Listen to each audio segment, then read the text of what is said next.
世界のみんなとつながろう Bridges across world communities.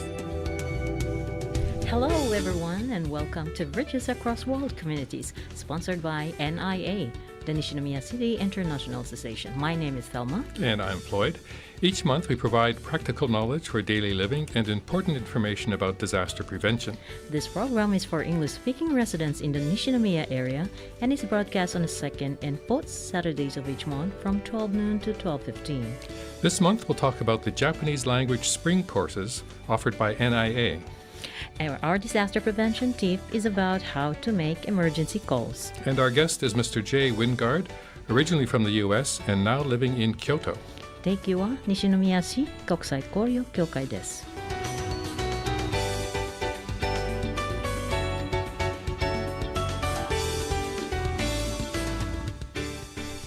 Hello, Thelma. It feels like spring is just around the corner, doesn't it? Yeah, sure does. And I'm looking forward to it. By the way, Floyd, do you remember the Japanese expression sankanshon, which we talked about last year, remember? Sankan-shion, I think it is. Yeah, I remember that. It means 3 cold days followed by 4 warm days. Kind of like the weather we're experiencing now, isn't it? Oh, yeah, that's right. Well, people say this is a warm spring weather approaches, and you have a good memory. Well, thank you. And, for some reason, Sankan-shion is one of the only a few things I've been able to remember. Anyway, so what's our topic for today? Well, let's talk about the Japanese language courses beginning in May, now being offered by the Nishinomiya City International Association. That's a good idea. Mm-hmm. Now, NIA offers various Japanese language classes for foreign residents. It's a great way to improve Japanese language skills necessary for daily life. That's right. And these NIA classes include group lessons and one-on-one lessons with a teacher in Nihongo Nakayoshi Hiroba classes for public elementary and junior high school students and their parents. Yeah, and, maybe we should just concentrate on the group lessons for today. Okay. And there are 3 types of group lessons available, and they're usually offered twice a year. Beginning in spring and fall. You can choose the one that best suits your schedule and your Japanese level. The first group lesson is called Japanese Language Course for Foreigners. It starts on May 13th and will be held on Monday evenings from 6:30 to 8 p.m. This is a 10-week course held in a classroom at NIA. Now, this course is offered as elementary and intermediate level lessons, and the fee is 5,000 yen, including course materials. The second group lesson is called Japanese Language Chat Square for Foreigners, and it starts on May 9th and is held on Thursday mornings from 10:30 a.m. to 12 noon. This is also a 10-week course held in a classroom at NIA. This course is offered a basic and elementary level lessons, and the fee is 2,000 yen. And the third group lesson is called Let's Learn and Speak Japanese.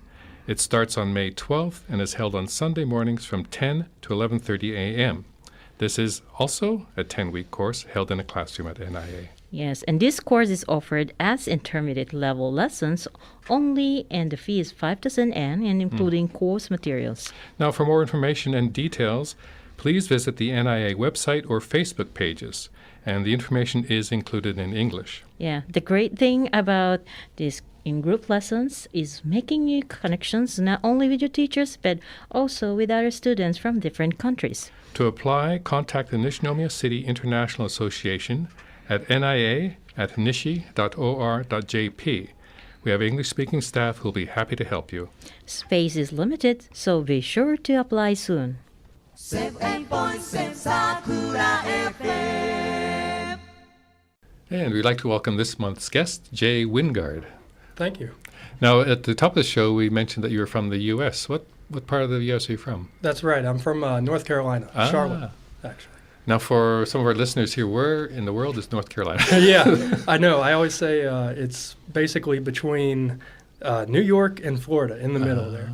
It's not the most famous. And is it on the coast or is it inland? Or? Yeah, right on the East Coast. Yes. So what are some famous things about North Carolina? Why should I ever go there? Well, that can be a challenging question. Duke is the most famous thing I know of. Duke University. They have a famous basketball team as well. Outside of that, yeah, it's got some historical sites. It's famous for Kitty Hawk, I suppose, and the Wright brothers. Yes. But outside of that, it's kind of quiet compared to New York or California, maybe. But it's right on the Atlantic coast, but I hear it also has a lot of mountainous regions as well. Yeah, in the western side, right. It's has some of the Appalachian Mountain range in it. Yeah. Sounds beautiful. Kind of large, yeah. And what city are you from? Charlotte. So Charlotte. it's the most populous single city in North Carolina. But yeah, it's famous for it's a banking hub, but I've been living there on and off my entire life. Always end up back there for some amount of time. Many years ago, I heard about something called a research triangle. Is that still in North Carolina? Yeah, that's the triangle is considered Raleigh, Durham, and Chapel Hill, and those all have famous universities. But I think that's why it's considered research, right? Is because those are famous research universities in those areas. So what are they focusing on? High tech or medical or what? Or all the above, I think. I know there's a large medical presence there, as well as there's some tech companies, right? Like I work at one of them actually. But it's probably medical biotech is probably the most famous. So now you're living in Kyoto. That's quite a change. Right. So how long have you been there? Since September this year. So you're kind of a newbie in Japan. Yeah. It's been a challenge, but I mean, I was a little prepared for it. I lived in Asia about 10 years ago in China, mostly, and I was there for about 2 years, and then this time around, I'd always wanted to live in Asia, but for like the last decade, I've been living in the States, so I'm glad to finally be able to come back to anywhere in Asia and live. It's you really mentioned fun. China, 3 years in China. Why did you go to China? I went there right out of high school to study martial arts. I was big into martial arts at the time. And I wanted to learn Tai Chi from the origin at Chenjiago. It's a school that's known as being the origin of Chen Tai Chi, which is in the same province as the Shaolin Temple. But okay. That's about the only Shaolin Temple, that comes from, what was the old TV show? I think, I'm sorry. I keep remembering this old TV show about a guy who travels around the Old West and are you talking about Bruce Lee? No, I forget. Anyway, that's getting off track here. But so you went there to study Tai Chi. How far did you get?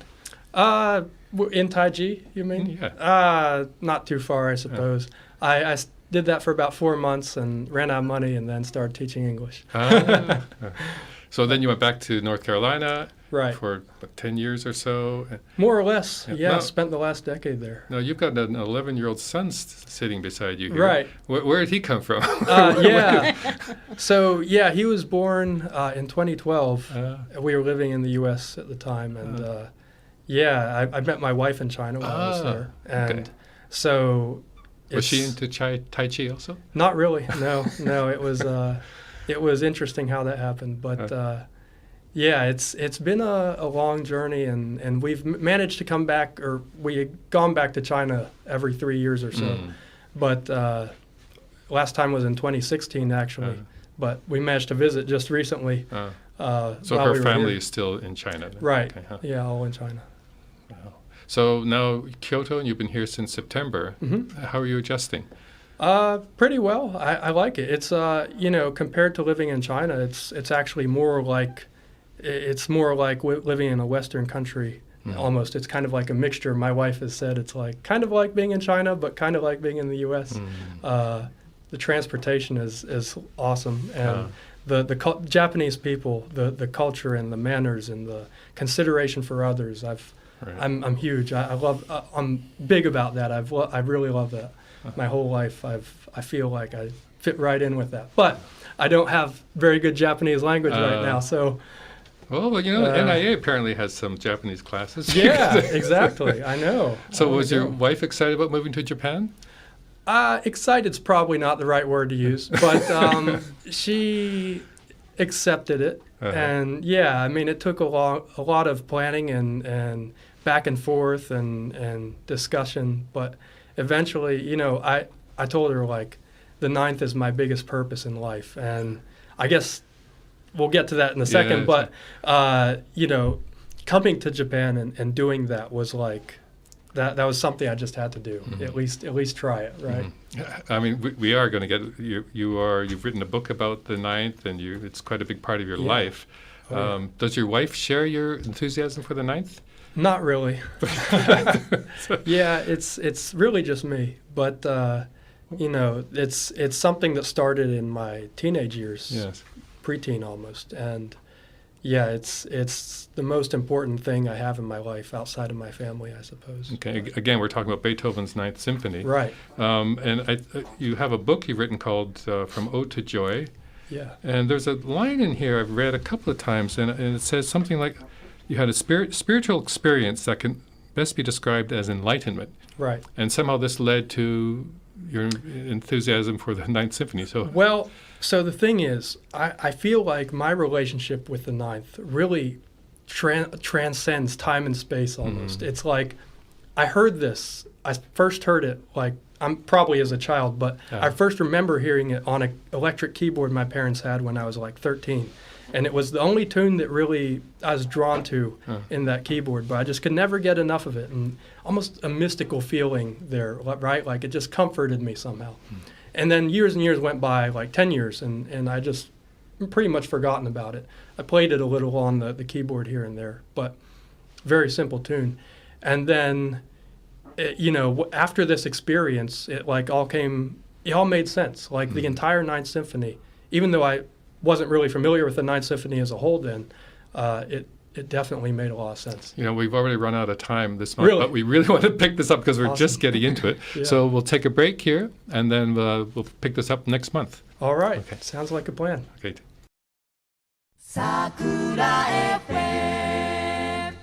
Bosai Joho desu. In case of an emergency, it's crucial to know how to contact the appropriate authorities quickly and efficiently. To contact the police, call 110. And in case of fire or an emergency requiring an ambulance, call the fire department at 119. Even if you have difficulty communicating in Japanese, don't hesitate to call 119 in case of emergency. The Fire Department of Nishinomiya City offers multilingual interpreter services for 24 hours a day, 365 days a year.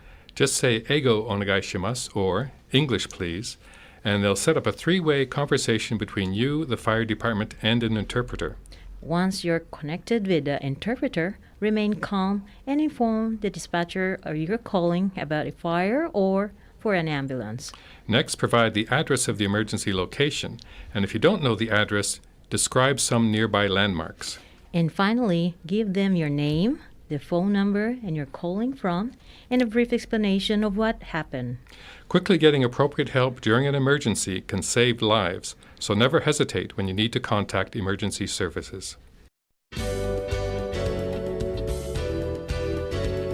For inquiries about city office services in English, please call the Nishinomiya Multilingual Call Center at 0798 36 5000. For consultation services and any other inquiries, contact NIA at 0798 328680 or send an email to nia@nishi.or.jp. Our English-speaking staff will be happy to help. And just a quick reminder to sign up for the NIA Japanese language courses.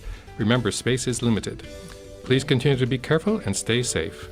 提供は西宮市国際交流協会でした。Have a great weekend, everyone. Enjoy!